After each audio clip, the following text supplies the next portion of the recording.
Alors bonsoir à tous, donc de retour ce soir sur la chaîne Tomax pour évoquer le match entre Lille et le Paris Saint-Germain. Donc on va d'abord parler de l'organisation intéressante et de la bonne animation du système ce soir avec Marquinhos. Ensuite on va parler du jeu collectif et de la maîtrise parisienne. On va ensuite parler de la déception de ne pas avoir marqué, de la qualité de la première mi-temps. Puis on va évoquer aussi certains joueurs et leurs prestations. Et ensuite, donc, on va parler de la cascade de blessures, de la deuxième mi-temps. Et on va également parler des tops et des flops. Et aussi du geste de la soirée de ce soir. Donc d'abord, on a vu ce soir une organisation du PSG, ce 3-5-2 qui commence peut-être à se mettre en place, je sais pas. Mais en tout cas, ce soir, c'était très intéressant. Il y a eu une animation par les couloirs qui a été très intéressante par Kurzawa et Florenzi, malgré des fois un manque comment dire, de justesse offensivement sur les centres de la part de Kurzawa ou Florenzi. On a vu beaucoup d'implications, on a vu beaucoup d'envie. Donc ça, c'est à retenir. La qualité des latéraux ce soir quand même qui a été présente. Ensuite, donc le système, là, il a tout changé. Marquinhos, dans ce système, a tout changé. C'est-à-dire que Marquinhos, on le voit en phase offensive, quand on a le ballon et tout ça, on le voit monter d'un cran et on le voit apporter le surnombre au milieu de terrain. Et ensuite, quand on est en phase défensive, on le voit revenir derrière et du coup faire qu'on joue à 3 et qu'on resserre avec Kehrer et Kimpembe ce soir à côté de lui. Donc Marquinhos a permis beaucoup de choses ce soir, donc c'était important de compter sur lui. Ensuite, donc, c'était le symbole de la transition, Marquinhos, hein, voilà, clairement, c'était lui qui permettait à l'équipe de passer en phase offensive et défensive, comme je viens de le dire. Ensuite, donc, il y a eu le jeu collectif du Paris Saint-Germain ce soir qui a été présent, pas d'individualité, on a vu quand même une qualité de circulation de balles qu'on a rarement vu cette année. Je trouve qu'il y avait beaucoup d'envie aussi dans le jeu, de produire de la qualité, de mettre de l'intensité aussi, et ça, c'était très intéressant. Donc j'ai beaucoup aimé la première mi-temps du Paris Saint-Germain. Lille qui a été inexistant d'ailleurs durant la première mi-temps.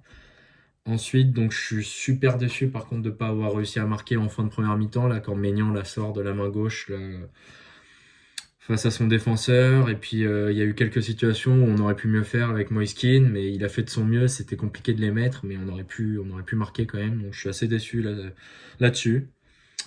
Ensuite, ce soir, on va ressortir quand même les matchs aussi de Gay, Verratti et Rafinha. Franchement, Gay et Verratti et Rafinha, ils ont fait une très bonne partie.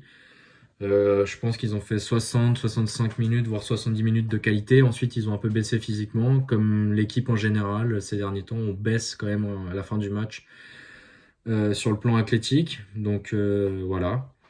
Ensuite, donc je suis très satisfait du match de Levin Kurzawa. Je trouve que Kurzawa ce soir il a été impliqué, il a été dans sa partie, même techniquement il nous a gratifié de quelques gestes, dont une roulette un moment pour la donner à Verratti, ou encore des débordements sur le côté qu'on voyait pas trop ces derniers temps. Et Kurzawa nous a proposé quelque chose ce soir, il nous a rendu une belle copie, et je suis déçu qu'il se soit blessé malheureusement. Ensuite, donc, la deuxième mi-temps, c'est vrai qu'on a été vraiment pas mal. On a mis de la qualité quand même. C'est une bonne deuxième mi-temps où on a essayé de reproduire ce qu'on avait fait en première mi-temps jusqu'aux 15-20 dernières minutes où on a senti une baisse physique des joueurs, mais également les blessures de certains joueurs qui a un peu cassé le rythme et qui nous a un peu fait mal, je pense, sur la fin de match. On n'a pas pu pousser comme on avait envie de pousser et c'est dommage. Donc ensuite, c'est vrai qu'on a vu une entrée discrète de Julian Draxler et de Kylian Mbappé. Maintenant, je pense que leurs entrées aussi sont arrivées au moment où il y a eu les blessures et tout ça. Et c'était compliqué, franchement, de montrer quelque chose à ce moment-là parce que le jeu était souvent cassé, on n'a pas pu mettre beaucoup d'intensité et je pense que ça a été frustrant pour les joueurs qui sont rentrés. Ensuite, donc voilà, on va évoquer le cas Marquinhos ce soir. Donc Marquinhos, c'est vrai que c'est un vrai taulier. Il apporte un vrai plus à l'équipe. Je pense qu'il apporte de la confiance, de la sérénité à cette équipe. Et il apporte aussi sa sécurité défensive. Il est quand même propre dans l'ensemble quand il joue derrière. Ses relances, il prend le temps de pas faire n'importe quoi. Il essaye des fois d'allonger le jeu.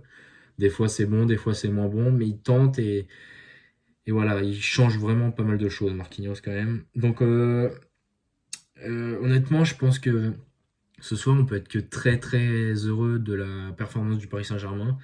Il manquait juste ce petit but pour ramener les 3 points et prendre la tête du championnat, mais maintenant on reste en contact. Après, voilà, l'important c'est de rester au contact avant la deuxième partie de saison qui sera, elle, importante et elle, réellement décisive.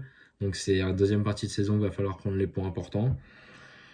Ensuite, voilà, c'est vrai que je suis assez déçu du résultat, comme je l'ai dit, mais on va prendre. On va prendre ce point à Lille. Lille qui est une très bonne équipe, qui est en forme. On a vu Milan aller prendre un point à Lille en Ligue Europa. On a vu d'autres équipes peiner face à Lille.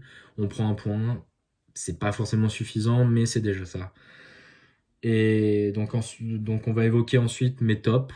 Donc ce soir, mes tops au Paris Saint-Germain, donc c'est Layvin Kurzawa, Marco Verratti, Marquinhos, bien sûr, Rafinha et Kimpembe. Tout simplement parce que Rafinha, Verratti au milieu de terrain, c'est quand même du régal. Ils sont capables de faire des choses techniques que d'autres ne savent pas faire et ça apporte un vrai plus à l'équipe. Et ils ont une capacité de projection aussi et de bonne passe qui fait que l'équipe s'améliore aussi techniquement grâce à ces deux joueurs. Donc c'est vraiment important de les avoir au milieu de terrain, je trouve, en ce moment. Ensuite, Kimpembe, Marquinhos, Kurzawa. Donc Kurzawa, il a été super solide, même malgré quelques erreurs techniques de temps en temps. Mais Kurzawa, il a quand même fait un grand match, encore une fois, je trouve. Et je salue sa partie. Ensuite, Kimpembe et Marquinhos, ils ont été quand même très solides. Et on voit que Kimpembe, à l'image par exemple d'un Varane avec Ramos au Real Madrid, Kimpembe avec Marquinhos à côté de lui, il est beaucoup plus serein, il apporte beaucoup plus de qualité à l'équipe et il est bien meilleur tout simplement, voilà. Et ensuite, donc je voulais revenir sur les flops pour moi. Donc Kehrer, avec Kehrer, c'est vrai que des fois il nous fait des choses incompréhensibles pour un défenseur, il dégage des ballons. À un moment, il y a Navas, qui prend des risques, Navas, c'est vrai, il relance court sur Kehrer. Au lieu de faire un contrôle orienté vers l'extérieur, il nous fait un contrôle vers l'intérieur, ce qui nous met en difficulté et tout. Et des fois, il nous fait des dégagements incompréhensibles. Donc Kehrer, il nous a fait quelques couilles ce soir, si je peux dire. Ensuite, donc, Di Maria, il a été bon les 20-25 dernières minutes de la première mi-temps. Je l'ai trouvé intéressant. Il a été mobile. Il a tenté des choses et tout ça. Il a mis des bons ballons pour Keane, notamment. Mais reste assez déçu quand même de Di Maria sur certaines choses. Je trouve qu'il y a beaucoup trop de déchets techniques chez Di Maria ce soir encore. Et qu'il peut faire beaucoup mieux.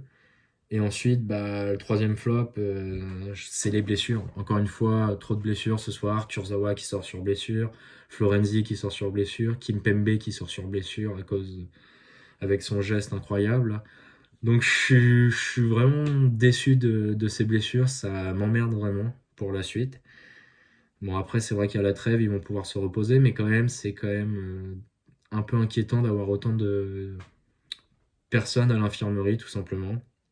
Et ensuite, je vais revenir sur le geste de la soirée. Le geste de la soirée, c'est le tac de Kimpembe. Quand il y a 3 ou 4 Lillois face à lui, Kimpembe se claque pendant l'action. Kimpembe a le courage ensuite d'aller se battre et d'aller tacler dans les pieds d'Yilmaz, qui n'est pas le joueur le plus rapide, mais il y va à fond, il lâche pas, il tacle et après il arrive à renvoyer le ballon. C'était quand même un geste fantastique. Donc on a fini. Donc voilà, merci à vous pour de m'écouter et bonne soirée à vous et allez Paris, match contre Strasbourg cette semaine, 3 points importants à aller prendre avant la trêve. Allez, merci, bonne soirée.